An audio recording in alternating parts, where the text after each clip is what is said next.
An elven warrior trapped on modern-day Earth. Two friends with different destinies meet at a magical school.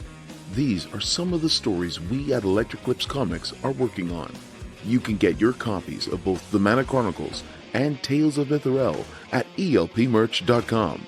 Support independent creators. Explore the merch featuring exciting ELP Comics art with a wide range of designs. Electric Lips Comics. Imagination electrified.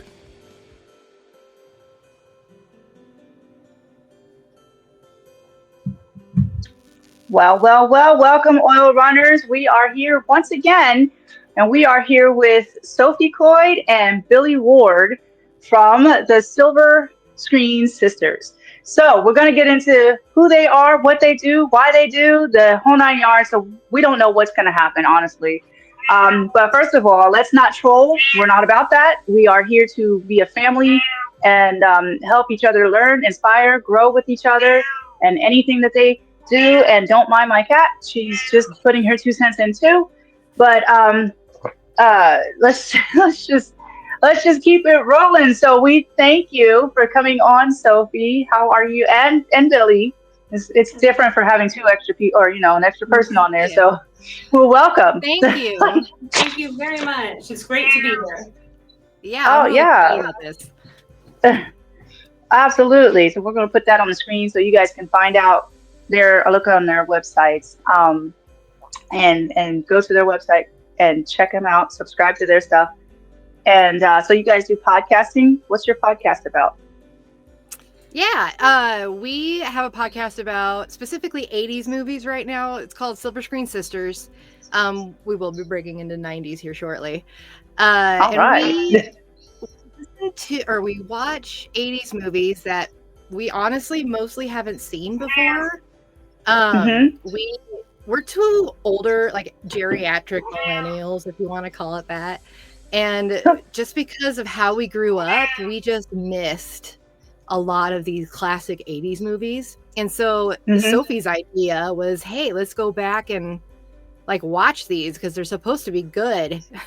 I was like, okay.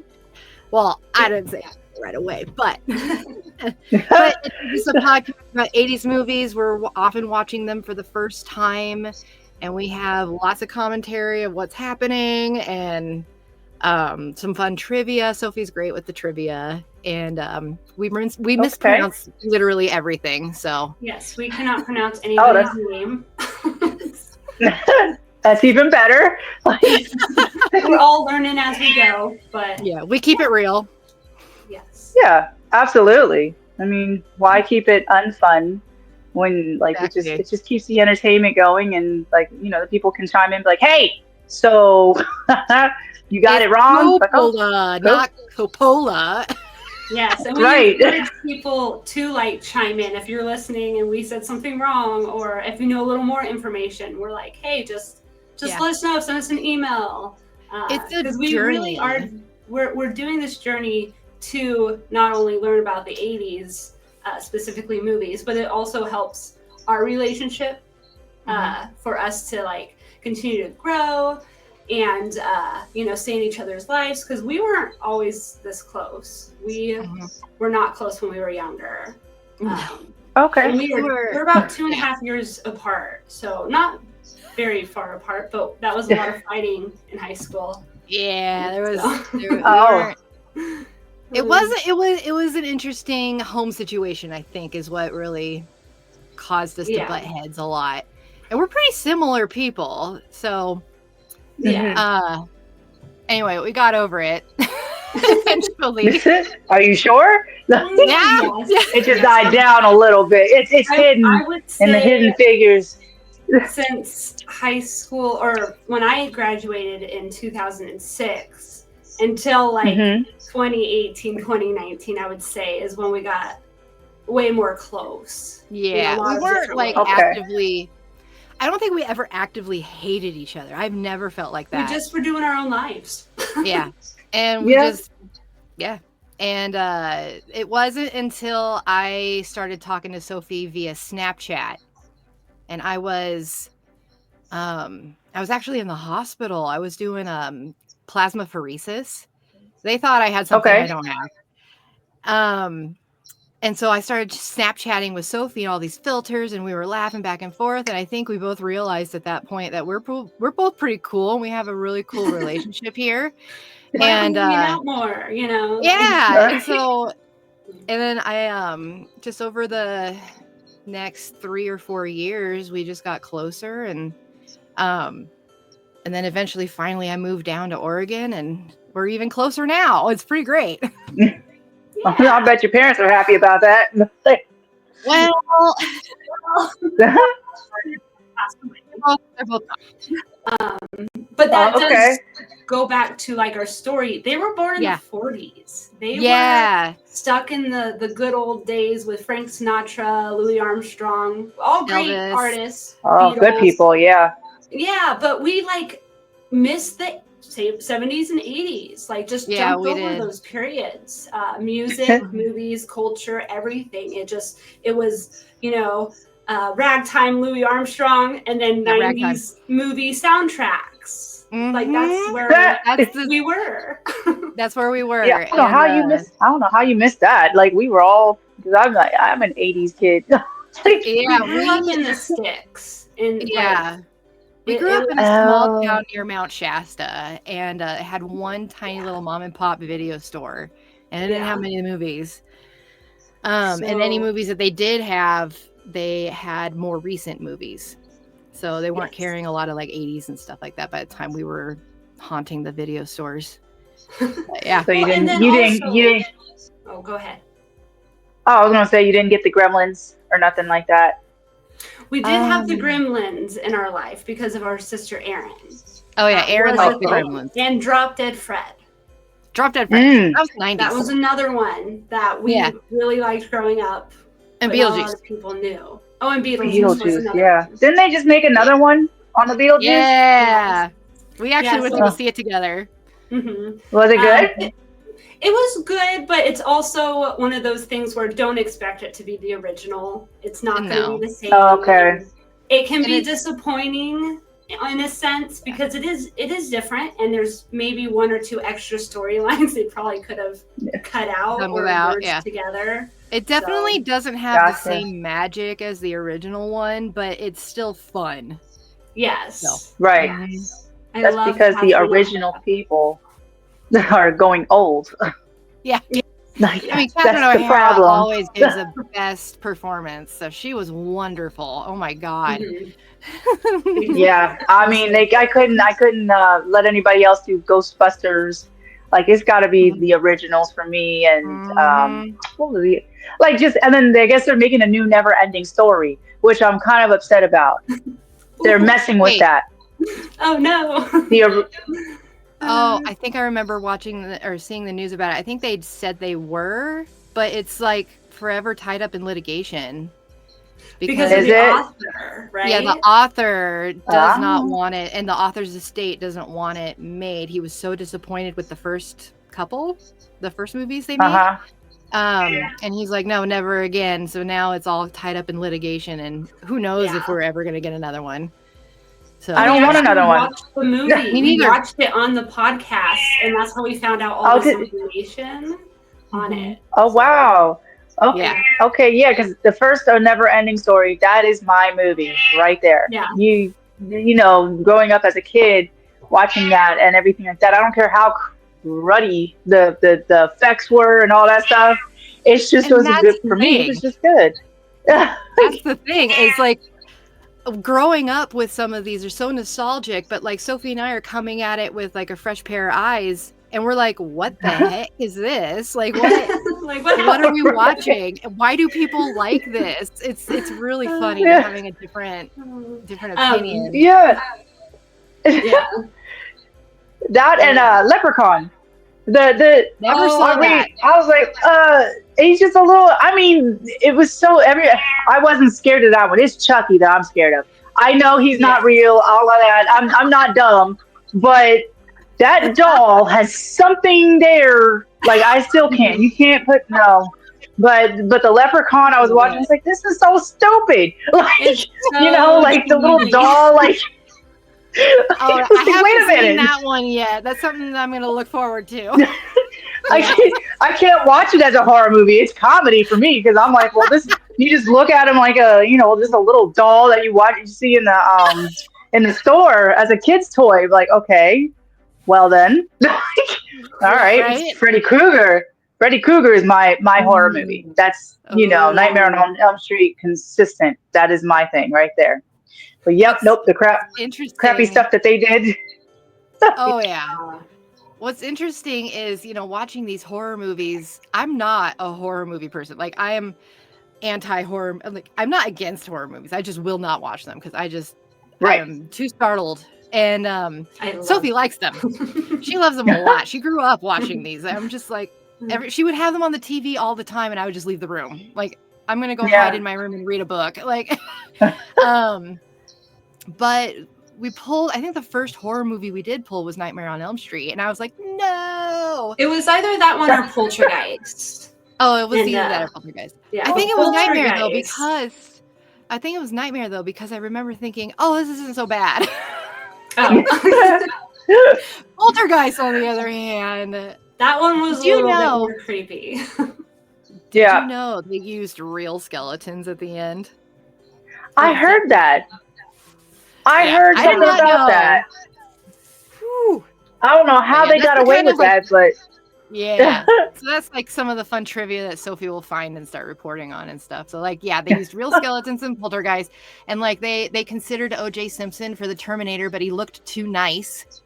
I forgot about that trivia one. So, yeah, that's a new one. A lot of random stuff that we get from just like these movies and the production and all these actors and who might have been in the movie. You know what I mean? Like, we love talking about these movies. Mm-hmm. So, yeah, and the old school happy movies too. Like, oh yeah. So the one that we just watched that we have seen before is The Princess Bride. That one is a classic. Love it. That's so much. Yeah. Oh yeah. Yep. I remember The Princess Bride. It was just a whole bunch. I'm telling you, like I said earlier, the Christmas movies are it in the 80s. Yeah. Yes, we need to see which ones we have in our bucket because we forgot to tell you when we thought about doing a podcast together, and I was like, 80s movies. I just wrote down like 250 or 300 movies from the 80s that were like popular. On like a piece of paper. And I threw them in a box. Like, so we literally have a box. Oh, a pick out. Yeah, so we pick them and then put them in we've watched these. So yeah, that's smart. Yeah. That's fun. Like bingo. Oh, maybe a bingo card, maybe. So no one knows what we're gonna watch next, which kind of makes it fun. Yeah. And it's like, it's really weirdly being on this side of the mic. I weirdly get nervous every time. Every time she pulls a new movie, I don't know why. I just get like this surge of adrenaline, and I'm like, oh no, what's gonna happen next? Right. Oh we man, got some interesting. That was the next one. A little bit of a spoiler in case you guys are not listening to the show yet, and we haven't even published this last episode. But the next movie we're going to be watching is Full Metal Jacket, and that's going to be a heavy one. And I don't know how we're going to approach it, but it's going to be an interest. That's the thing. It's like we go from Princess Bride or like Three Fugitives, which ultimate romantic comedy. It's hilarious. And then like Overboard. And then we go to Platoon and Full Metal Jacket and like heavy and Sophie's Choice. And it's really cool to have the whole picture of what was going on in 80s cinema. And it's cool to see the patterns too and how different it was back then versus today. And you can tell that people's attention spans are getting shorter in modern movies than in 80s movies. And I have ADHD, so I know about the short attention span. That's same here. I'll be sitting there doing this, and while I'm watching the movie, like the earpiece is in, and then I'll watch it again. But I can see it in my brain. It's so weird how that happens. I hear the movie, I see it, and I can fall asleep and listen to deal with the movie. And like, I already watched it. We're good. I do that with the movie music. Like when I listen to the movie music, then like the pictures come in, and I don't even need to watch the whole movie. It's just I get to listen to the music, and I remember what happens in the movie. Yeah. I talk about movie music because I'm a musician, sort of. I have my degree in music, but I don't play anymore. And so I'll bring up things like, for example, Princess Bride. Mark Knopfler did the music for Princess Bride, and he is the lead singer for Dire Straits. So like it's kind of weird that like you think Dire Straits, like Money for Nothing, and you're like hard like guitar, and then you're like Princess Bride, but then you see it because later on he did kind of do more of that whimsical style of music. And it's really cool to unpack some of these things. And like, I'm a big fan of Danny Elfman. And so we're going back and forth. Like, for example, oh my gosh, this is so great. Pee-wee's Big Adventure. Sophie and I had never watched it. We did not grow up on Pee-wee. And we were like, what is this? And I had to watch that and make sure my 7-year-old was not I think he was 6 at the time, not watching because he would have picked up all those things. Like, but we had no idea that it was a Tim Burton movie, and and Tim Burton usually goes hand in hand with Danny Elfman, the composer, and so they're just total buddies here. And so when the movie started playing, you have the music playing, and it's like bum bum bum bum bum bum. I was like, wait a minute, that is Danny. That has got to be Danny. And then sure enough, you see Danny, music composed by Danny Elfman and Tim Burton. And I was like, stop everything. How did I not know this? And it turned out to be one of like my favorite moments of the show, is because Pee-wee was such a happy surprise. Yes, it was a very happy surprise for us growing up without that in our lives. So. Oh yeah, I was the one that grew up with him. Him and the big comfy couch, and she was cool. I do vaguely remember the big comfy couch, like that was in the Playhouse TV show, I think. But yeah, this is a whole experience. It was fun. It was a fun one. I just love your cat. I'm sorry. Thank you. Yeah, we'll just bring her in since she'll. Sweet. But yeah. Oh, do you guys do all of the kids shows? Like seeing how the kids literally grew up with like all the island and Reading Rainbow and all that stuff. And well, I think we're kind of keeping it with our age group. So like our podcast, we do like we are explicit, if you will. So we're doing in the future. So. Yeah, we're focused more on movies right now, but maybe in the future we might break out into TV shows and like kind of branch out and see what happens. Like I remember Reading Rainbow and like the old school Sesame Street and like that kind of stuff. So that would be fun to go back and revisit some of those and then like see some of the TV shows that we like. He-Man. I never watched He-Man or Transformers. I would love to watch that. That would be so much fun. And the Turtles. Yeah, the Teenage Mutant Ninja Turtles. The originals and Power Rangers. Those are the originals. We all don't want the new ones. I loved Power Rangers. Like Power Rangers and me. Yeah. So I'm guessing you're an 80s baby too. Yep. Okay. I'm a Xennial. So I was raised by the Gen Xers. I'm the first people's, and then they just grew after. Yeah, because I'm 40. I'm 40 now. I just turned 40, so I'm gonna be 39 in January. Nice. Well, thank you, and happy early birthday. Thank you. So it's sister. Sorry. Oh, go for it. Our older sister, Erin, she's totally Gen X. She's 11 years older than me and like 13 years older than Sophie. And so we got a lot of that Gen X like exposure through her. And then I married a Gen Xer. It works out great. I love Gen X. I wish I was born in Gen X. Can I be just a little bit older? Yeah. But you're trained. So it's still considered good. Because I was raised Gen X and Boomer. Forget the Oh, God, yeah, millennials. boomers. The boomers, yeah, I was raised by all of them, so I was like, all right, it is what it Yeah. is. But I literally learned that latchkey kid, all kinds of good stuff, and so I Mhm. relate. Like, Yeah. I Yep. definitely relate to all of that. Like, Like but I these new remember, age, like, yeah, where the parents, mom would be like, just go run around outside. We lived in the middle of nowhere, and we would run around outside in the woods. We'll see Like, you when it's yeah, dark. like, and like I remember every time being exactly. out there, be like, am I gonna see a bear or a cougar or something out here? Like, Which is very But yeah, possible.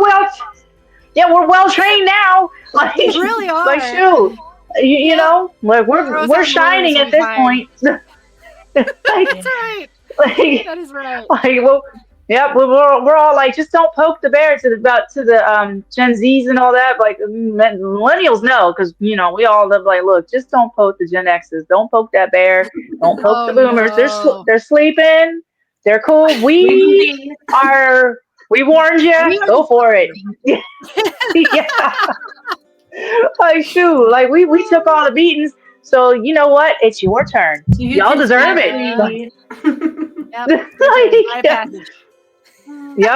Yep, exactly. So I'm like, it is what it is at this point. Nope. Mhm. I'm just gonna sit chill. We're cool. I'm gonna head over to the Gen X side, and be like, you know what?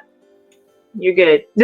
Like, but I they I think that the Gen X their voices have been shut down Mhm. a lot. A I lot think of so too. training that, I mean, I know that some of the training was a little brutal, but if it could Mhm. be tweaked a little bit, to where it's actually okay, Mhm. um, Mhm. for a good thing. But I think that's what it needs that training again. The Mhm. elders are dying off. The we're just losing it all, and there's no more people to train it except for us. Like, Mm. I know we um, have to be the trainers now. Yeah, lead by Yeah. We get example older, is what I you like to know? think. Yeah. Yeah. yep. I like to think by example, and like I think we look at Sophie and I were raised by silent generationers, so we were Mm, literally told to sit down and be quiet and don't make a You're peep. yep. seen, not I'm heard. All yeah, that and fun What I'm stays in the probably house goes. I'm probably the most hyper person ever, especially if I'm getting a little manic. but like we see those behaviors, we see how it's hurt over the years and generational trauma and all of these things, and I feel like Absolutely. millennials and now Gen Zers and everybody are really kind of catching up with all of that and doing some great changes. Like Sophie has 2 kids, and Yes. Yeah. 2 little ones. our childhood and everything was interesting. It wasn't the worst, but it wasn't the best. And there are some things that stuck with us so deeply, and we want to make sure that we, especially her, she's the mom, I'm just the aunt, but like we want to make sure that those kids don't have those same feelings, and we want them to grow up strong and empowered and know Right. that they can do anything that they want. Like, it's more like Yeah. talking to our kids, or if they're in trouble, like own up to it and apologize as a parent too. Like, we didn't get Yeah. those kinds Yeah. of things because We it was didn't get always that. one-sided. Parents knew Right. everything, but now I'm a child parent. I Yeah. still feel Yeah. the same Yeah. when I was younger, Yeah. and I just see how we all grow up, and it's like, well, I still feel like a child some days, and I still have to remember I need to hold myself accountable if I'm in the wrong with my children, and show them that, you Yeah. know? I Yeah. actually had a great conversation with your older son, Asher. Oh my gosh, he's so sweet. Both of them are amazing. They're I so love them so smart. much. Yeah, they're a little too smart, so they need to calm down on that front so we can keep up. But he experiences the same kind of frustrations that we all do when we have ADHD, and like our brains are moving so fast and we get frustrated so easily and nobody listens, and all these things just culminate into a giant buzzing noise in your head, and you get so frustrated. You have I understand that you have no other option than just to scream or lash out because you're just so overwhelmed, right? And in a little 7-year-old, 8-year-old body, that's overwhelming and probably scary. So, Right. and I remember feeling like that, but no adult, no person ever mentioned ADHD to me until I was 35. And I remember it's again talking to the kid. It's talking to them. And so I let everybody calm down. And then I went to go talk to Asher and I was like, hey, look, let's chat because I know exactly how you feel. This is how I do. Like, this is how I feel. Does that sound familiar? And he's like, oh yeah. And like, we had this great conversation and we really bonded over our shared experience with these kinds of emotions. And I don't think Sophie and I ever really got much of that because again, it's a silent generation thing. You don't talk about your feelings. You don't talk about, you're expected to be shoehorned into a certain role. And I will give credit to our parents for thinking that that's how we should have done it. Like, that's what worked for them.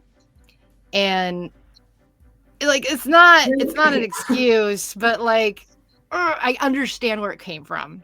Yes. And now we can do better. We can kind of tweak it a little bit to fit. And granted, I still will probably, give my kids their own traumas that they're going to look at differently with their kids, but Absolutely, at the same time, as long as we're growing and working on our, family and values and stuff.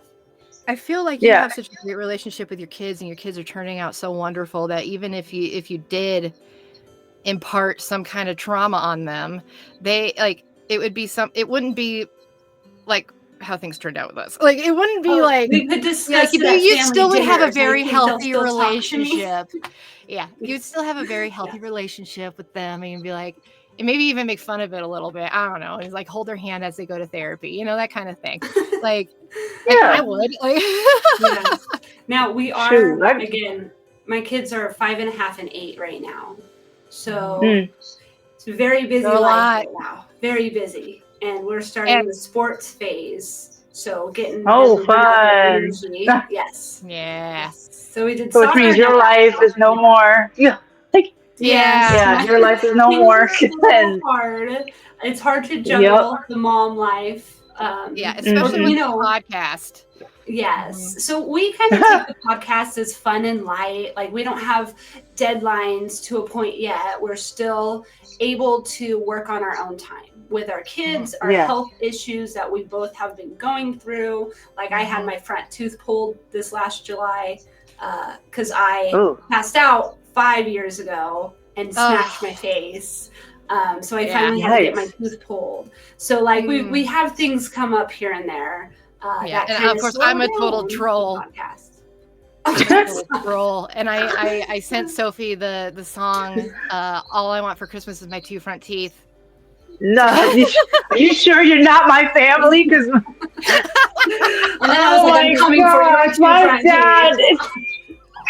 my dad would pull that mess, and then I grew up to do that mess too.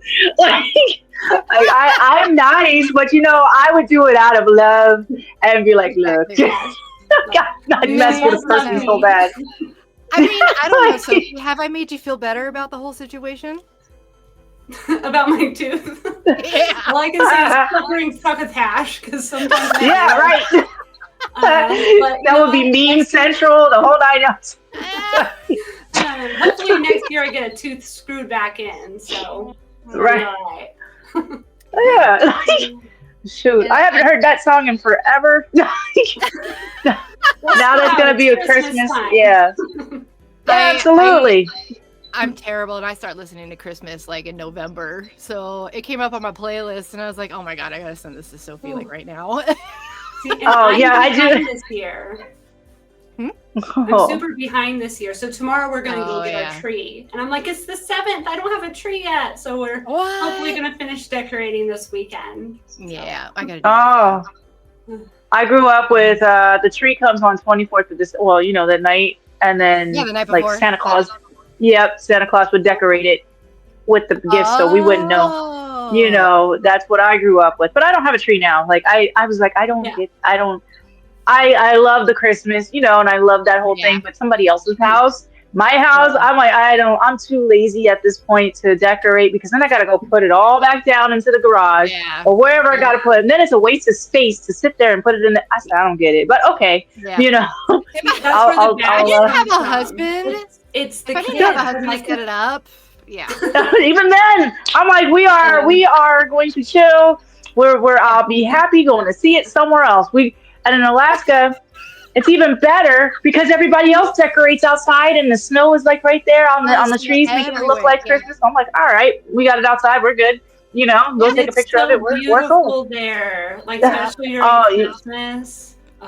Oh my gosh, yeah. The snow up here. I love the purity of the snow. When it first snow falls and everything, nobody touched it. It is white in the trees. The trees are so different looking, and then so it's kind of hard as a photographer to capture the elegance of the pattern of these trees, right? It's so weird. So like you most likely want to do it on a helicopter or something to capture because it's all like in line. The snow is fit perfectly on there, even though when you look closely, it's horrible. Placed horribly, but it looks perfect. Then you got a moose maybe standing in front of it, and then so it's like a beautiful scenery. I was like, yeah, I'm not leaving. No, I hate snow, but I'm cool. I'll die for this, literally, and on the ice. I mean, we just had the ice rain. Right. So yeah, we just pick our days that we go out. That's pretty much it. Wintertime up here is locals.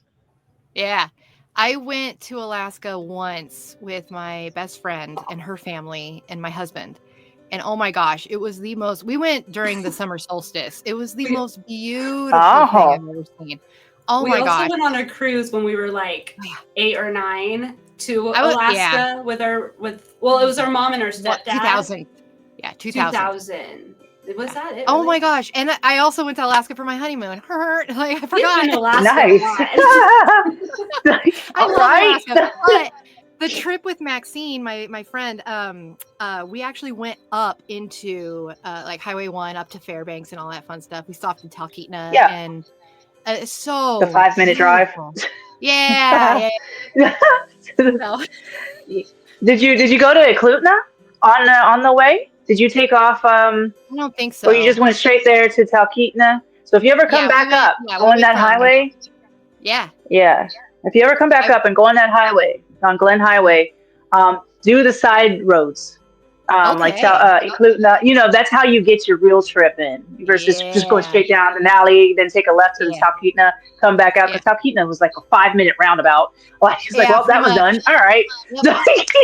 We stopped there, and then we also did a trip up to the Denali and did a lot of hiking around Denali and stuff. That was so beautiful. Oh my god! I haven't done Denali yet. I'm waiting for that. Like I just been in surgeries like crazy, but it is because it's a big trip. I mean, I can drive it and drive back within no time, but that is one trip I want to do. But I need to make sure that I am properly equipped for that in my body. And then Katmai. I want to do the Katmai trip with all the bears that you used to. Have you ever heard of that? I did. Yeah, so you have to put in for a bid. Yeah, you got to put in for a bid for it. And you might get picked and you might not. So it all depends. But it costs thousands and thousands of dollars to do that. But to be up close and personal. I've been up close and personal with bears, but into that section, I don't know if you ever heard of a guy named Timothy Tidwell who got eaten by the bear. He was doing those. If you look him up, the one that was living with the bears and was like the trainer. Technically, he was blonde and he wasn't a trainer. He was a special dude. Let's just put it that way. I feel like that's the one that people remember where he was eaten. Yeah, wasn't he in like Michigan or Montana or something like that, or was he in Alaska? I can't remember. He was in Alaska, and he was in Katmai. And I was looking for all these stories where they were at. And I remember watching him in Middletown, Pennsylvania, because I was like, this dude is stupid, but kind of cool, to see Alaska. Like, but this is so stupid. What are you doing? Like, bro. Right? Yeah. So then and then he had a recording because they put it up of the bear eating him. Now, the Katmai bears don't eat others, right? It was just for some reason that bear was so mad, that he was doing that. He was going into the water because you really can go by the bears and all that. You know what I mean? There's, I guess, a bridge or something or whatever. But it's an up close and personal. Like your lodge, they walk right by it. Like they know people, right? Yeah. Oh, okay. So he had his girlfriend, and the one thing you don't do as a female, right, is have your period. Like, that is one thing you don't do in the middle of the woods. Okay, they're like sharks. They can smell that. Whatever. I'm grateful I have a hysterectomy because I can go hiking anytime I want. So number one now that I need to go get one. Yeah, I mean, I'm okay with my hysterectomy. I'm like, I got my 2 kids, we're good. If I have to adopt, I will. It's not a big problem. Exactly. And exactly. I'm at grandma age, grandma stage at this point. My kid is 19. He's in the military. We're good. My other one, he's 15. And, I'm at grandma. Like, well, we're good. I don't want to do this school no more. But yeah, no, Timothy, he got eaten. The bear had to die. Because he ate a person, and you don't want that to happen. And so the first time that his girlfriend, he brought the girlfriend out, the first time she gets to Alaska, she dies. I was like, well, no, what? Oh. So that was the story of him. But he would be in a tent and he would go into the water and be like, I'm going to go touch the bear. I'm like, well, are you that stupid? Like, you really that stupid? So he went into the water and he touched the bear. I was like, okay, so there's the boundary. I have to bring up this story because a while ago, I don't even know how to start this. My husband, he works for a beverage company, but a sister company was like a distillery. They're still around, and he used to do private labels, and people would like buy their own like distillery like label, maybe vodka, gin, or whatever, and sell their own stuff. And so we would meet with some awesome people. I've met from people all around, and there was this couple from Australia, and we got into this big like talk about like, I'm afraid to go because they have like, what is it, the blue octopus and like lots of things that are poisonous. So that's really poisonous. Everything in Australia is out to kill you. Huge spiders. And I have you lost me on the spiders. Right. Beefed up kangaroos. I'm like, this place sounds like Jumanji to me. And the woman looked at me and she's like, I'm actually afraid to live in Northern America. And I'm like, why? And she's talking about rattlesnakes, which we had, bears. And scorpions and bears. Yeah, black bears. No, I'm not sure where the grizzly bears are anymore, but she was worried about them and like the cougars and like all this stuff. And it was so funny to hear because I'm like, I'm not afraid of any of that because like I live around it, So it's so funny to see the differences. We're waiting for the big earthquake. Like we clearly like big earthquake and all the volcanoes to explode. Like we clearly like we live on the edge. We're used to it up here. I dealt with the volcano like exploding when my son he was a baby, so we had to deal with that. You don't want to like rub. I found that out because it's like literally razor blade, like the ash. It's very, very thin. So the razor, you don't want to wipe your windows, nothing. Like just leave it. So dealt with that. The earthquake, we're so used to it. But they lost me on Australia with the spiders. Isn't that the place where there's where the spiders take over? Like I've been seeing a picture where they all take. I'm like, ew, no. Like, where they have all the webs. Bigger than your face. There's the huntsman spiders that are huge and hang out on the walls. I'd set my house on fire. I'm sorry. That'd be just one of those things. Like we're not doing that. That's the acceptable solution. I'd be literally legit homeless, but I'd go to a different place. I will not be with a spider. The little ones, like I had to be like, look, okay, so I know you have to live. I'm chill with that. I'm cool, right? But if you're gonna stay in the corner, just stay in the corner. You can have this area, and I got this area. I got to that point, okay, because I was like, I'll let you have the flies, whatever you got to do, because I know you got a job to do. But once you move over here, mosquitoes and stuff.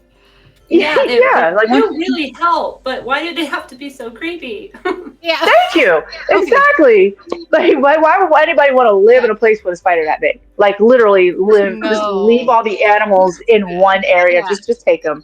I'll handle the kangaroos. I like kangaroos, but I heard that they were mean too. So they look like buff deer, like they've just been working out. Like, let's go.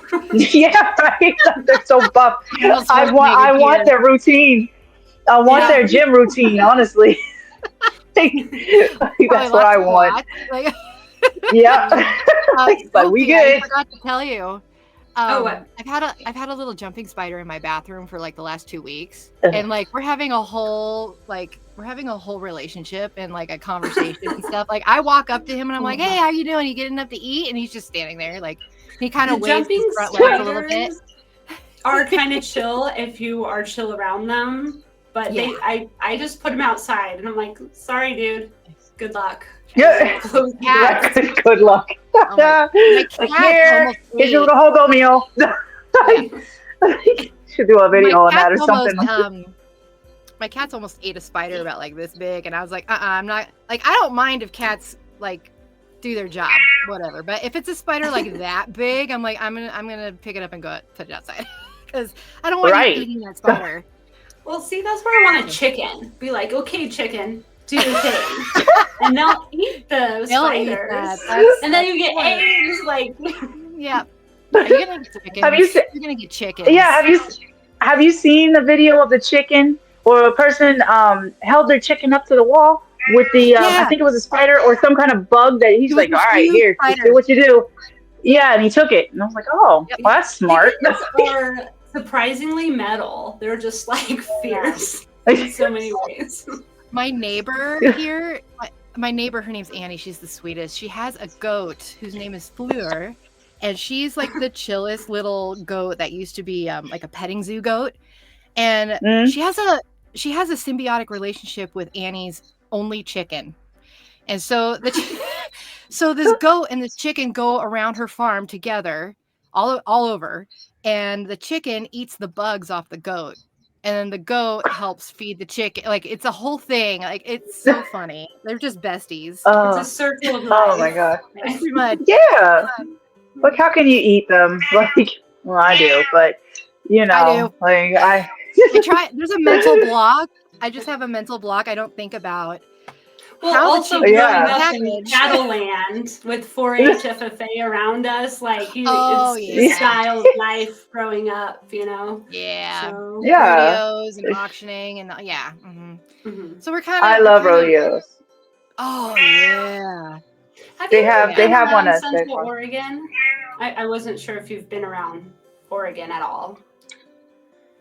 I've driven through it. I haven't technically visited as a visitor, like to stay for a minute, but that's a plan. Well, definitely Central Oregon where we live. There's that little town called Sisters. I'm sure you've heard of it. They always do the Sisters Rodeo every year. Oh, it's a big rodeo. It's a big thing. I missed it this year, and however, one of the steers did get out and mess up a couple people. They were all fine. Yeah. But like it's always one a of the huge steers. show.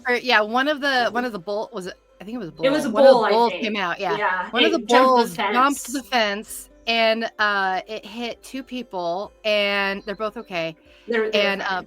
The bull's name was Party Bus. So they both got hit by Party Bus. By the party right. So well, I guess that name suited him. He was going to get some people for his bus, man. It's like, look, you're it. Okay, let's go. Why did I miss this year? But usually every year it's fun. Yeah, we were so shook because we were just like that. I mean, anything can happen at a rodeo, but stuff like that doesn't happen very often. And we were all just immediately were like, what happened to the bull? Like we were like, who did what to the bull? Why did the bull do that? Like it was really. Well, now the bull's retired and he's not doing rodeo anymore. So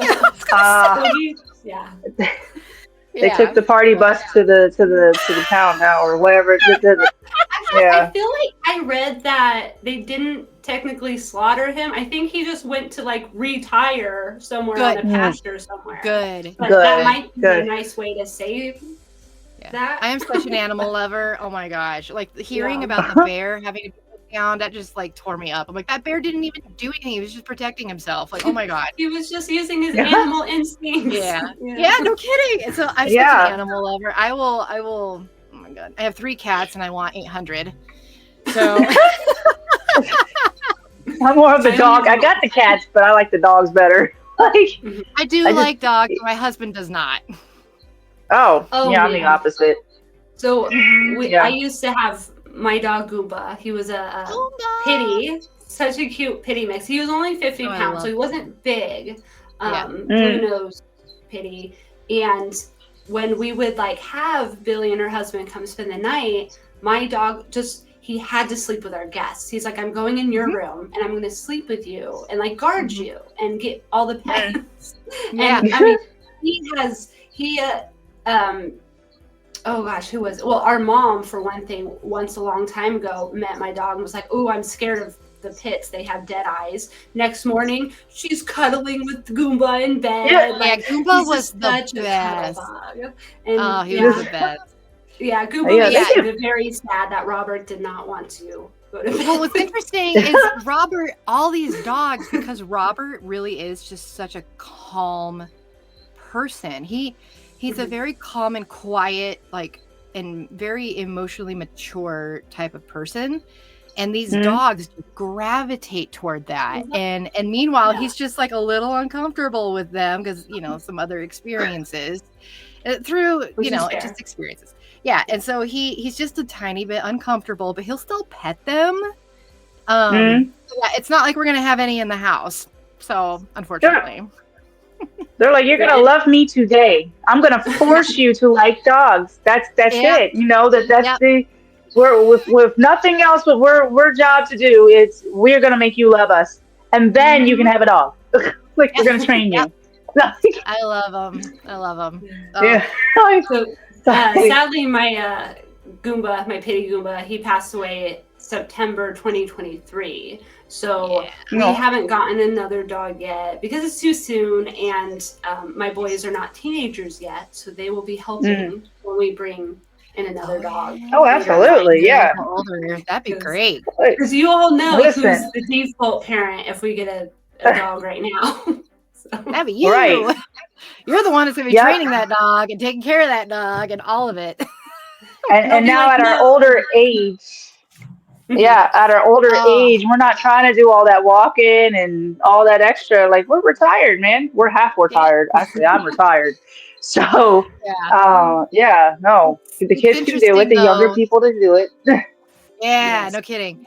What's interesting, though, like, on the subject of exercising and stuff, oh, my gosh, I want to be retired. I want to be just sitting on a couch and all that stuff. But, like, my body won't let me. It's interesting. Like, I deal with a lot of injuries, like random injuries. Like I have arthritis in one of my ankles, so I really can't walk that much. And then like I had thoracic outlet syndrome. I have ribs that are moving all over the place. Like it's a whole thing. But doing exercise, I've been doing Pilates. It actually has been helping everything. Like obviously talk to your doctor. Don't listen to me and be like, oh, I should just do whatever. But like I talked to my doctor, and it basically was something like Ehlers-Danlos, which is what I have. It's all those tiny little stabilizing muscles that fall out of use, and then all your joints are just like falling apart and everything. And now I have to go do this Pilates, and I hate life.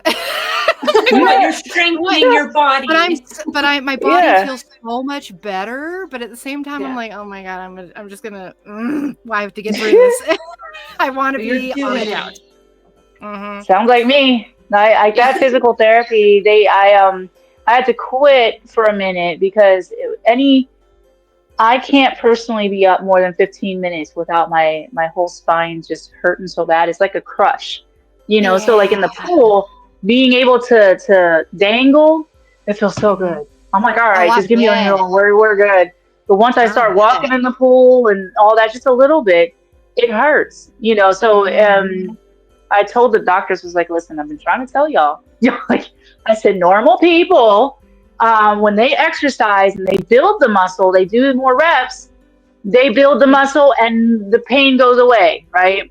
Me, I do 5, just 5 of these, and it could be a pound, and it doesn't go away.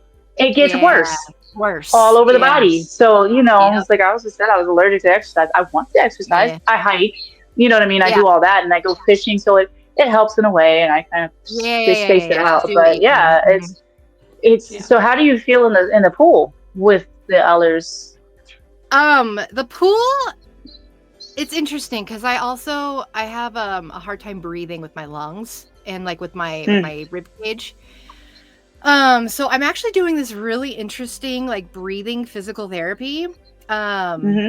It's kind of a new thing, and it's actually really opened up my upper chest. So I haven't been in a pool recently where I could actually breathe. So for me, that's the hardest part, is just being able to breathe. My foot feels fantastic. My knees feel great. But my arm, I have pretty good tendonitis. And when you have tendonitis, it's the same thing. You can work it out, but it gets worse unless you're really managing it. And so like it was a 50-50 shot whether I'd feel better or not, because I had so many different things wrong. It's like, and then you have to see all these different doctors, and it's all piecemeal together, and then and nobody talks to each other. And then finally one day your friend sends you a meme and you're like, wait a minute, I think I have that. And you're the one going to your doctor saying, I have thoracic outlet syndrome. I have slipped rib syndrome. I have cuboid syndrome. I've got all this stuff going on. And by the way, it's all connected to this Ehlers-Danlos thing, and nobody knows what it is. And it's very interesting having such a weird body like this, and then having to advocate for yourself and look into it, because doctors are in such a routine, and I don't have as genetics are so interesting, because Billy and I are full sisters, but her like medical issue is like down, and mine was like head up, because I've had nose surgery to clear out my nose, because I had polyps. I couldn't breathe. Got my tonsils taken out at 19. And then, of course, my tooth journey. So it's funny how we're so different, but we also go through the same stages with the doctors and all those hoops. And what's interesting is like, just recently, I've been going through all this stuff. And recently I was like, I may have my limits, but I don't have as many limits as I thought. Like trying to push through those limits is very interesting process, because when you get into a community of people that all have the same thing and we all talk about our limits, it's really easy to kind of adapt all those limits for yourself. And doing all this exercise, I'm like, oh my gosh, I actually can do a lot more than I thought. And then Sophie's kiddos, they also are just like, even if I have limits, even if I'm down with pain and I can't do something for the podcast because my rib is literally dislocated, like I could still show them that I do what I can, and I still keep going even with limits or whatever. And that has been a very interesting journey along with the podcast, because I'm down a lot with pain or nausea or dizziness or whatever, and like that's my side of things. And then Sophie's got all the kids, and so it's been really nice to be able to just come to this podcast with a really relaxed vibe as far as publishing schedules and stuff like that, which may not be the best for getting as many views as we want, but it's good for our mental health and our state of life from each side, because like you said, my kids keep me really busy, and sometimes I'm like, oh, I didn't like get you that episode yet, and you're pretty tired. I'm blaming you. Goodness. Oh yeah, no, I totally get it. I mean, I get that whole being sick. Like the one time, I mean, I had one girl. Like the one day I was sick, I was cool for a minute, and then like about like an hour before the live. I was like, "Dag nabbit!"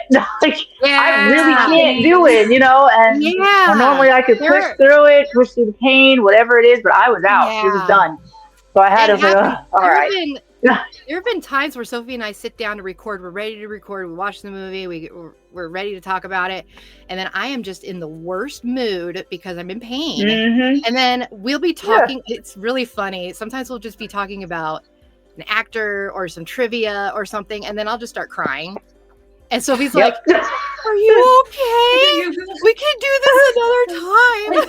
We've done vice versa as well, where I'm like, I cannot. Yeah, we can't do this today. It's not going to come out right. Yeah. Because we're all human, right? We are. Absolutely. Yeah, because it's a lot. I had to withdraw from 2 of my classes this time.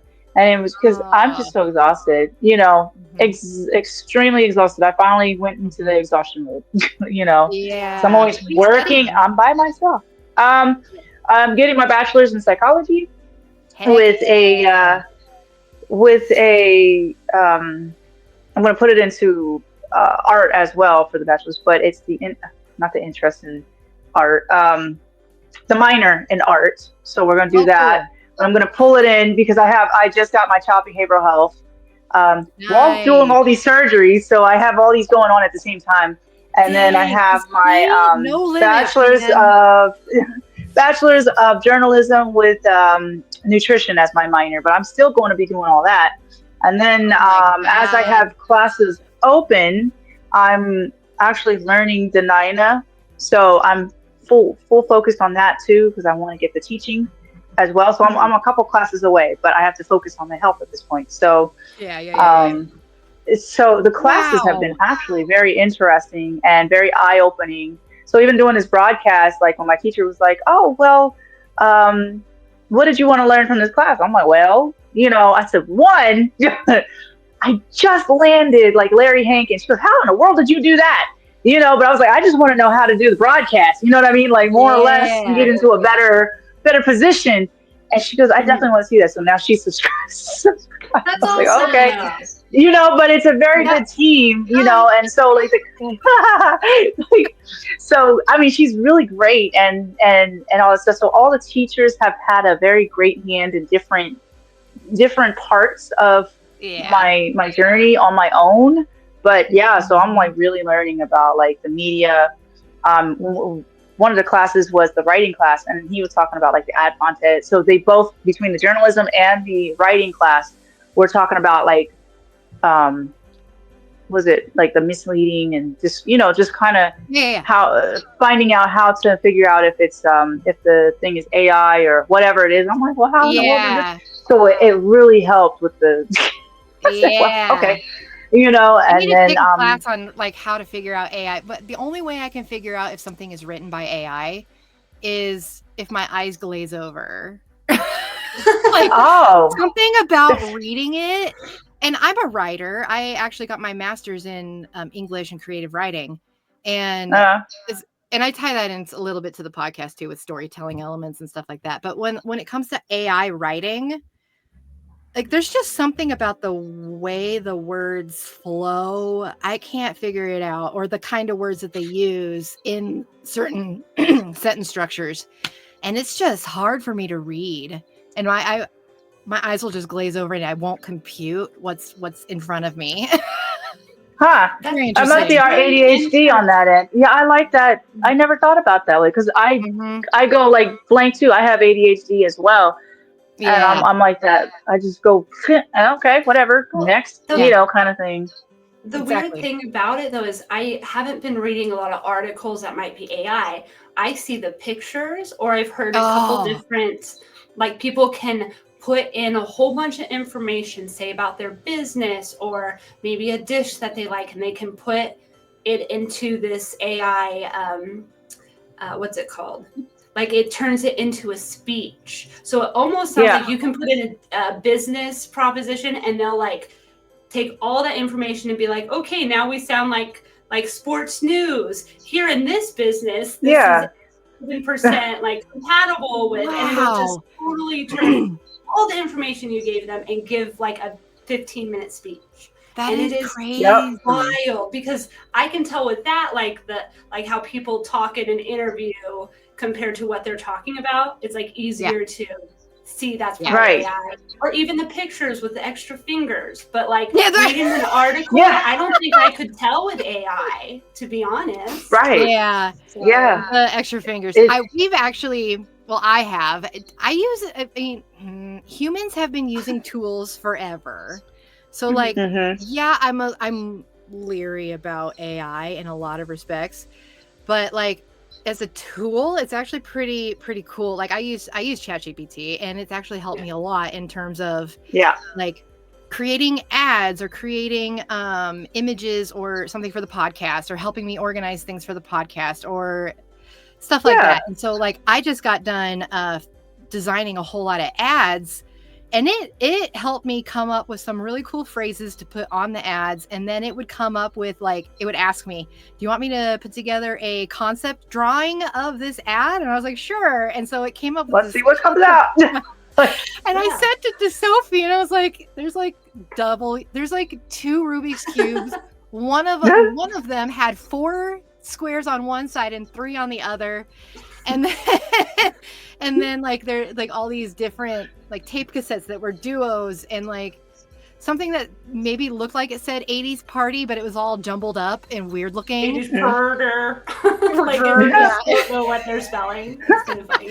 But it's really interesting. Like it's definitely a really cool tool, but yeah, there's just like with the internet, there's a learning curve of what's responsible with it and what's not. And it's just growing pains right now. I think it'll be really interesting. I think it's a cool tool. I don't want it to do things like make decisions for human decisions. Right. But to help, like, helping with like the calendar or something like that, especially when we're down and out, like, okay, we don't have to sit there and write it all out. Like, okay, we got this. Just put it in for me, please. Oh, I don't want to deal with that, today. What's really cool about ChatGPT when I'm using it for the podcast is that I can make different conversations, but it also knows that with my general login that I'm working on an 80s podcast. And so when I ask it a question about, help me create an ad campaign, and then it'll just continue to reference the 80s podcast and give me interesting things about 80s stuff. And I'm like, okay, this is really cool. Like, you're doing a lot of the thinking for me because my brain is really cloudy right now. Thanks. Yep. It takes out about 10 hours of work. Yes. It really does. Really, and then with where it goes with the editing and stuff like that, it was the ChatGPT was my best friend too at that point. And I was like, oh, all right. Like, just do what you do for a moment, and I will fix it all or whatever, or give me an idea that I can like run off of, but not use their words or use their stuff. Like, oh, well, thank you. It's the like, idea generation. I used to work at a writing center at a community college, and 9 times out of 10, the students would just need somebody to help them brainstorm and help them organize how to put their essay together.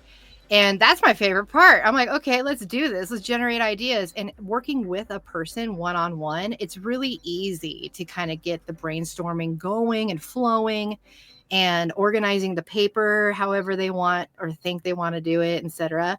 And I feel like ChatGPT kind of steps a little bit into that role of help me brainstorm, help me organize. But like we still do the work. Like we're still doing the work. We're not letting it write the paper for it. If you are, don't do it. Right. Yeah, exactly. Yeah, that honestly, that it does help. Yeah, so it's pretty cool. Of course, I'm not a writing tutor anymore, so I probably wonder like how does that impact that? Probably not bad. Anyway, I'm just going off on a random tangent like I do. It probably helped the tutors a lot to help the students. Probably ended up in that end. And then, and then I found out through my professors, because in my writing class you have to write. You have to write, and they can tell. I guess they can clock it in all in, and or copy paste and put it in some website to see if it's Chat GPT or whatever it is. Yep. I was like, oh snap! All right, and they're like, Yeah. yep, you had so and so. Okay. I'm I was so like, glad they did that.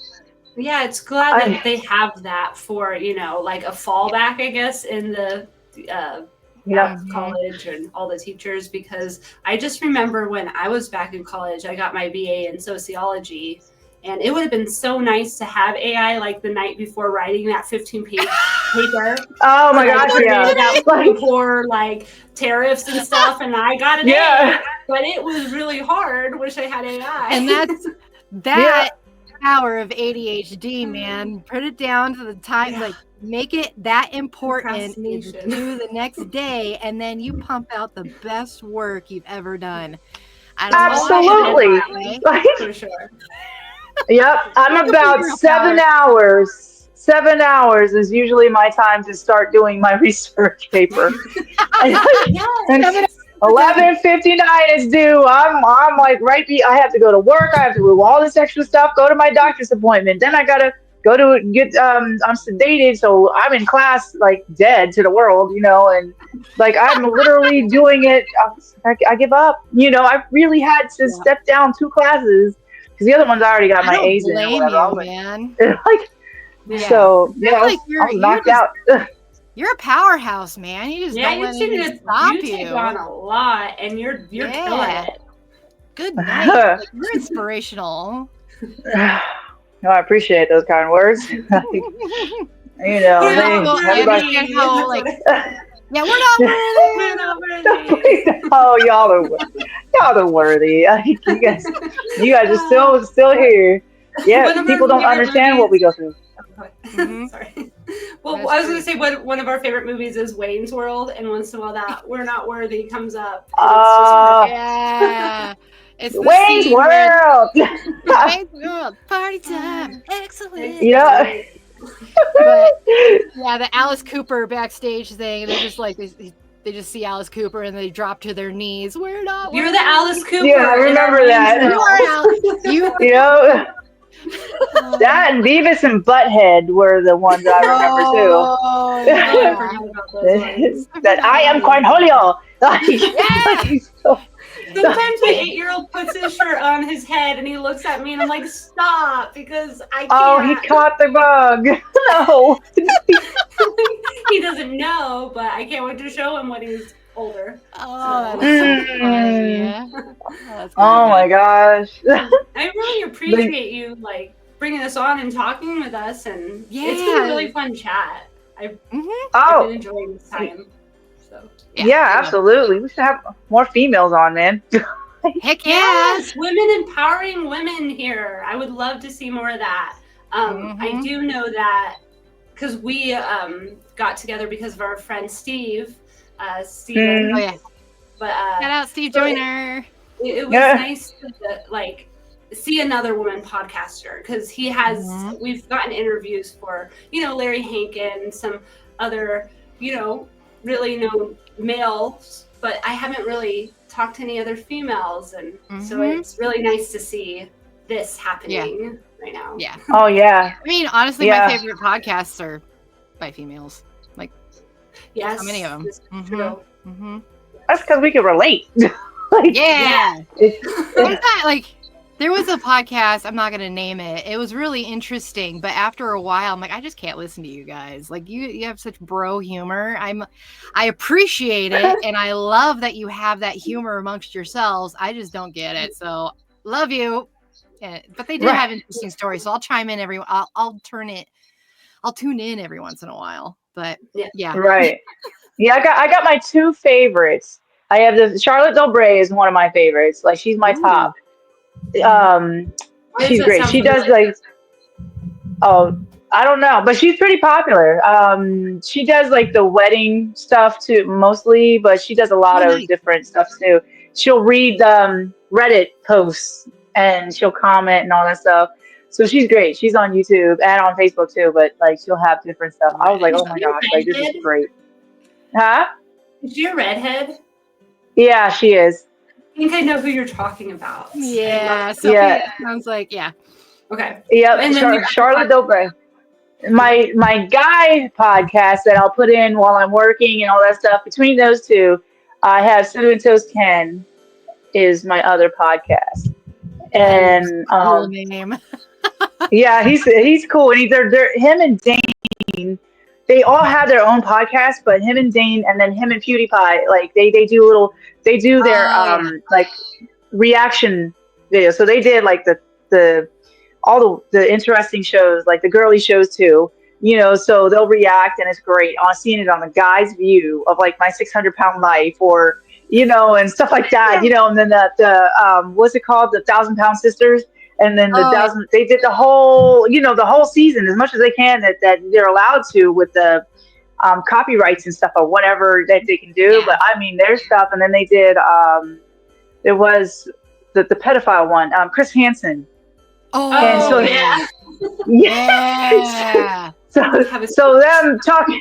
So I mean, and Dane's laugh is just so like contagious, and their husbands and dads as well. So like they're just so down to earth. I can't stand the like the people that are just so out there. I'm like, no. Yeah. I like the whole like here, like like how we're talking. That's how they're talking as guys. You know what I mean? So they have, and then they do Dr. Phil as well, and just I'm just like laughing. I'm like, yo, we're on the same page now. If I could get them on, you know what I mean? We doing a reaction video.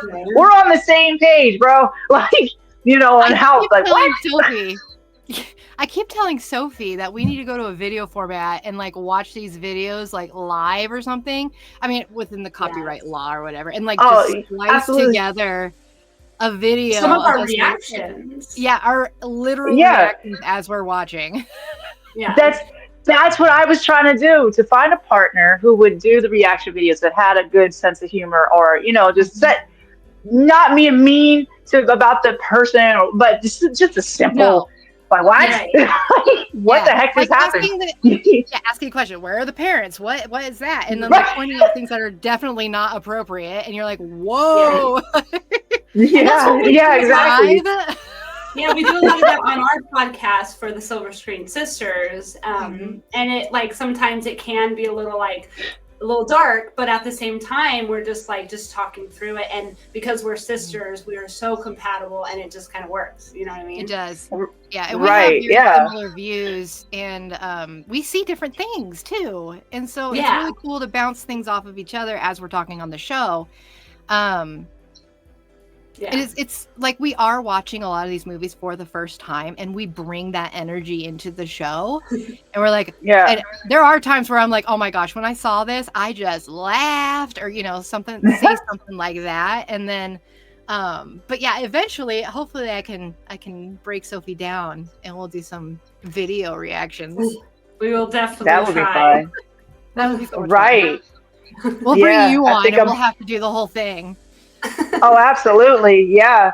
Yeah, I was thinking about putting that on too, and then doing like Charlotte. Like, I'm not gonna copy her, but the reactions to the Reddits, like what? Yeah. It's like still people are so entertaining. I'm just like Yes. I love people. Yep, I do. There's yeah, the wedding ones were funny. I'm like, really? There's bridezillas like that? Like, seriously? Like, maybe I don't want to be married, in that whole situation kind of. Like, why would you treat somebody like that? But they're funny.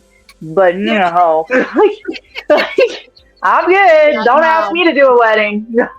Yeah, Sophie and I, we both were really chill about our wedding. Sophie literally eloped to the coast. Oh, that was so funny. Oh my God. We just, my husband and I told probably 15 people on a Friday, we're going to the coast, we're going to pick a beach, we will text you the beach, and you can be there on Saturday. And everyone showed up. Yeah, we were there. I had jury duty, and I managed to get out of it. Perfect. But yeah, 25 people at the beach. You don't need a permit underneath that. We brought this huge arch that my friends made for me, and my other friend married us, and it was just so easy, so simple. And then we went to McMiniman's. Yeah, that's pretty cool. I had a backyard barbecue. See, that's the way to go. Put the money in the honeymoon, not the wedding. Exactly. Just saying, buy a house if you're gonna, put that money towards the honeymoon or a house. Exactly. You got to live somewhere. The bigger And the wedding, I kind of feel like the bigger the wedding, the more chance there will be of a divorce later. absolutely, they're already in debt. Like the wedding industry, you hear that word wedding? Okay, 200% upcharge because it is an industry. Yeah. Right. As opposed to just getting a white sheet cake. Right. As a photographer, I don't get why that costs so much. Like, I mean, with the products, yes, but like, of course, like if you got to go to a destination, that's different, but everything has to cost like so much money when it's literally like $20 late, down. If you're just going a natural day, come on, like seriously, why are you upcharging? I can't. No. In Central Oregon, the wedding scene here, there's so many photographers, and their packages are like $4,000 starting because it's just a destination wedding here as well. Which I wouldn't think. I would think Hawaii, even Alaska, but Central Oregon is really big on weddings. Wow. I mean, it is here. I don't know why. Yeah, I just don't understand it. I told my mom, well, she got upset at me because I'm like, I will pay for the weddings. I don't want people at my wedding. Let's just put it there. I'd rather elope, go to the woods, have the pastor or whatever it is. We're good. You know what I mean? Yeah. Simple. Have the photographer. We're chill. Like, I mean, it's a couple dollars. I took pictures for Sophie. Okay. I mean, my sister camera, take pictures. So I got a couple good And I had my really, really dear friend Leah did the photos for my wedding because I wanted Sophie's photographer. And I love her pictures, but I wanted her to just relax and have fun at my wedding. And so I had my friend do it, and she actually just made it a wedding gift, which was a huge wedding gift for us. Amazing. But I lost the plot on that one. I'm so sorry. The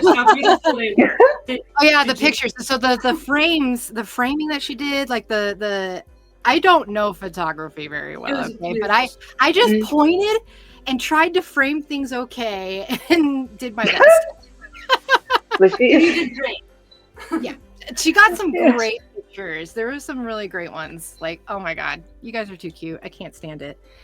So as long as you get the basic, you walking down the aisle, your husband crying, and then maybe the father of the bride and the father of the groom, or the family, and then just that pretty much it, and then the kiss, and we're good, and then that's all you really need, and then of course the destinations or whatever, just the fun stuff. But I'm sitting there like my mom, she wanted to go. I was like, no. I said, listen, I don't understand. I don't understand why people pay for other people to yell and scream at your wedding. That's the one pure thing I have in my life. Like, why am I going to pay for you to eat and scream and yell at my wedding and mess my whole day up? I want just that little peace of mind, and then we could celebrate later. I'll pay for that later, but I'm not going to pay thousands and thousands and thousands of dollars for you guys to just have an issue. Like, you know what I mean? My parents are. My parents are divorced, all that stuff, you know what I mean? So like all that, I'm like, it doesn't make sense. Now I got to sit here and have all these thoughts. It's like, it's not about you. It's about me for once. Oh my gosh. I had a really chill backyard barbecue, right? But even then, my mom had an issue. Our mom had to have the word, and I was just like, you know what, you need to sit down. But like, you also have to think about the context. Our mom was married 7 times, so she really was. She would say she was an expert because of it, but I would disagree. So married, right, and divorced 7 times. Yeah. It's like, so we're good. Not marriage advice. Yeah. This is why we don't do a podcast on the wedding stuff, though, because we were one and done, and we got nothing else on weddings. Yeah, I have no plans. I don't want to do that again. Yeah, that was it. Yeah, no, I say I'm stuck. You're stuck with me. I'm not. I'm the old school way of we fight. You're going, we're going to separate for a second, and but we're going to come back. I'm not that type of person. Yeah, I'm not that type of person to sit there and yell and scream at a person. I can't. Yeah. I'm done. I'm exhausted. No, like I'm trying to retire from life and go on vacations and all that stuff. We're older. We have no need to fight, scream. If we could do it at work, if you really look at it, the marriage should be like a business. Like yeah. Yeah, like you're in a boardroom trying to manage whatever it is that you got to manage for the business. I'm not saying marriage is a business, but literally that's how we should be acting. That's how I see it. Yeah, I kind of see it. And the way that can, in a way. Mm-hmm. Yeah, you bring the problems, like, okay, and, and you see who's got what, and then you're like, all right, we'll just sit on it and see what's going to happen. You're a team, and you problem solve together. And exactly. Right. Like I am a very emotional person. So meanwhile, my husband is like the most steady Eddie emotionally mature person that I know. And I'm over here. And that's scary. Yeah. And so then we sit down to talk. And I'm just like, he's always right, even though that's not true. It's fine. And we work it out together and everything works out fine. Like oh my gosh. I actually really enjoy, this is going to sound so weird, but I actually really enjoy working on my marriage with my husband. So if you're at that point in your marriage, I think you're doing okay. Right. Yeah. Yes. Yeah. And a lot of youngsters, they just want to be married because they want that big, lavish $50,000 wedding. They want the ring. They want for the clout. Wear my ring. Yeah. At the end of the day, is that gonna keep you warm? Yeah. Yeah. Exactly. Well, and then feel entitled. My husband and I were like, we forget to wear our rings sometimes. Like, oh, I guess we're not married today. Like, it's a whole thing. Like, yeah, you're right. Yeah. It's like, okay, well, I mean, we know we're married. Wewe're good. Like, this is, it's our thing, and bam. It is what it is at this point, like as long as you don't cheat, if you're going to go cheat, tell me, and then we could just go ahead and separate. There's no fight. I'm not going to fight you for the house. I'm not going to sit there and scream and yell at you. Just if that's what you want. And if I'm not going to cheat, but if I decide to do that, I'm going to let you know, and we're just going to kindly separate. Yeah. I don't have the fight in me now. I could fight, but I'm not trying to do that in my elder age. You don't have so much energy, man. I totally agree with you. Like, it's like, no, like, and people are like, that's why fighting, and I hate when adults tell kids that it's natural for parents to fight, like literally argue in the marriage. Yeah. I mean, I hate when parents do that. Or adults tell the children. I'm like, that doesn't make sense. Like, I'm sorry. Why would you tell them that it's okay? There's a big difference between arguing, fighting, and communicating, and being able to demonstrate the correct way, or maybe not even correct, but like the better way of handling conflict, as opposed to screaming and yelling at each other, because that's what you learn. And like, what do I do now? I can scream and yell with the best of them, but then I calm down eventually and figure it out. But yeah, it's not a competition. Exactly. Or belittling your spouse. That is one thing I can't stand either. My kids yell enough, to be honest. I need to have my better half against me too. You know what I mean? Yeah. Right. Yeah. Like, don't make me go into the bathroom and cry. Please don't do that. I'm not on that today. Please no. Not on that today. I love it. It's not about that life. I do need to bring up real quick. I do apologize. I forgot to say I double booked today. It was my bad. Oh. I have to go do centerpieces today. And so I have to get going soon. It's fun. No, it's a good thing we do this fall festivities every year. I got the date wrong. I thought it was yesterday, and they were like, it's today.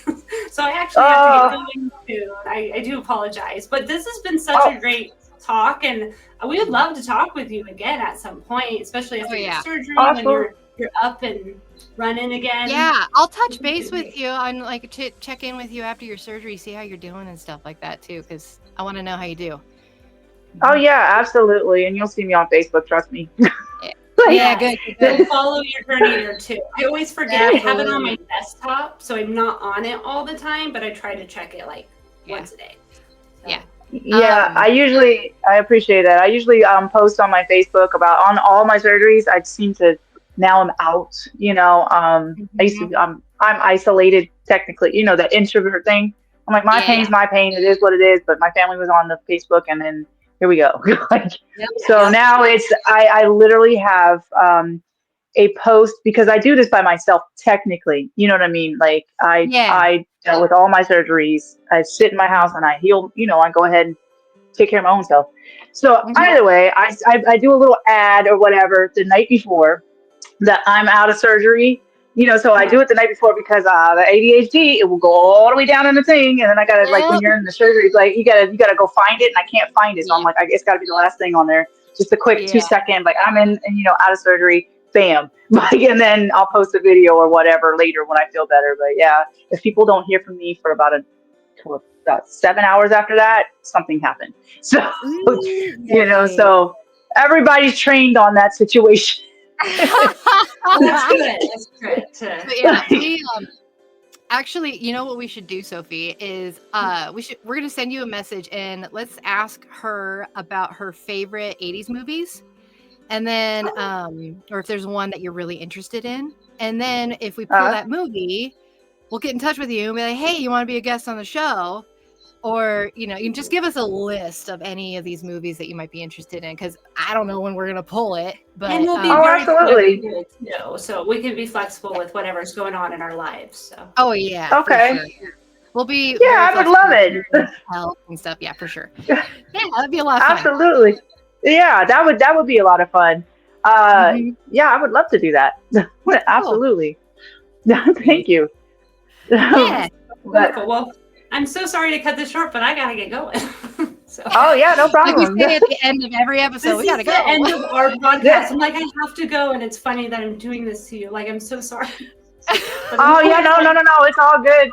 It's all good. I mean, I would love to have you guys on again. Yeah, And just keep absolutely. going. And I may just go ahead and do the reaction videos too once I figure out how to put the video inside the because Zoom's not Yeah. happy. Gotcha. And it's a fun trip. So Yeah. yeah, definitely reaction videos are gonna be coming. Oh, Or man. even the I look forward to Reddit. watching those. Oh, the Reddit posts. Those are always so We good. could Oh my gosh. I could copy paste Reddits, you know what I mean? So I could do that and we could all look at it and be like, okay, hold up. Like, I could post them up And it's here, fun to but yeah, laugh with somebody about that. You can scroll through Reddit your own self and read the stories, etc. But being able to laugh at it with somebody is a whole nother journey, and I love that we have Yeah. YouTube and podcasts and all sorts of stuff like that where we can share all these experiences together. It's really cool. Absolutely. Well, I guess with that being said, we'll let Sophie Yeah. go on out, and definitely thank you for being on the All right. show, and everybody go to their show and chime in on that stuff. Okay, so like, subscribe, share, comment, everything. We're all a family, and so Yeah. we're here to support each other. So with that being said, thank you, and Thank you. we'll definitely have them back on, and we'll end right about now.